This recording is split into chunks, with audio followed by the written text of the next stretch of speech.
I'm rethinking having kids with my wife now that I know her dad's passed, but apparently, she's more concerned about making him a grandpa than keeping our future kids safe. My wife Jessica, 32 female, and I, 30 male, have been married for 2 years, and we've been trying to start a family. Jessica has an older sister, Mary, but they're not close at all. She told me they had a big falling out over some family drama, and since then, they just don't speak anymore. I've asked about it a few times, curious to know what really happened, but Jessica always brushes it off saying she doesn't like talking about it and that it's not something worth digging into. Well, it was Jessica's brother's birthday yesterday and we were all over at his house to celebrate. Mary made an appearance and there was a lot of drama. Long story short, she called Jessica and her brothers out for still associating with their dad when they know that he is a child molester. No one was paying her any mind and I was really confused on what the hell was going on. When Mary left and Jessica and I went home, I asked Jessica what the hell happened. She said that when they were kids, Mary used to claim that their dad used to touch her. I asked if it's true and Jessica was stuttering a lot. She said she knows her dad used to do bad things but that Mary cut them all off when she turned 18 and moved out. I asked if she is admitting that she knows her dad was a child molester and did things to his own daughter. She said he doesn't do it anymore and he was just in a really bad place in his life, and he apologized to Mary so there's nothing else anyone can do for Mary. I was honestly appalled. I also feel so terrible for Mary. Jessica made it seem like Mary did something wrong and deserved to be basically exiled from the family. I could have never imagined that this is what happened. I asked if she expects me to now be willing to have that man around our future children and she started shouting at me, saying I'm judging him off something that happened 2 decades ago and whether I like it or not, he is going to be our child's grandpa and he will be in their lives. I said if she insists on it, I think we need to hold off on having kids and have serious conversations about it. She's extremely angry at me but I don't know how I could better react to be honest. This feels like a huge deal that she is minimizing.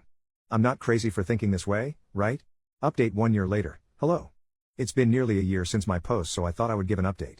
A few days after my original post, I sat Jessica down and told her how I was feeling.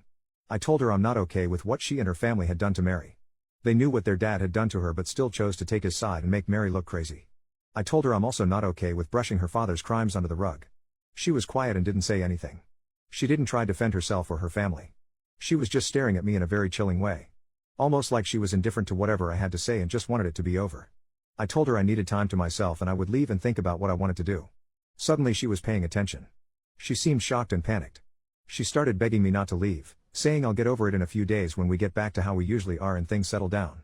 She said all families have skeletons in their closet and that this can't define our marriage. I said no and I left the house for a few days. I ignored all her calls and those of her family.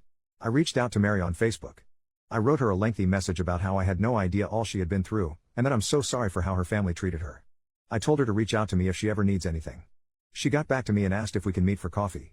We met up the day after. At first it was small talk, then she asked if I would be okay if she told me her version of events. I said of course I would, and she spoke to me about it. Everything her dad did and how her family treated her after she told them. I felt physically sick. She even told me stories about how Jessica told her friends that Mary has a mental condition that causes hallucinations, and that just in case Mary starts rumors about their family, that's why. A lot of people still believe Mary has a mental condition because of my wife. I knew after that talk that I had to end things with Jessica. I went over to our house and told her I want a divorce. I told her I cannot stand the thought of being her husband and a part of their disgusting family. All she did was cry and ask all this for her? I knew then that she hadn't changed. She was still the same person that did all of those things to Mary, and she was still doing them. We're still not officially divorced but we haven't been together since, and we are going through the process. It's just taking longer than I thought to get it finalized. Mary and I became friends. I invited her to a birthday dinner my family were hosting for me, and she hit it off with my cousin. He's crazy about her, and she seems really happy with him too. He keeps asking me if it would be too early to propose and I have to tell him to not scare her away lol. But they have a really wholesome relationship and I'm really happy for them. As for me, I'm just surviving. Divorces are tough, but I know I made the right choice. Thank you to everyone that responded and gave me advice. I really appreciate it.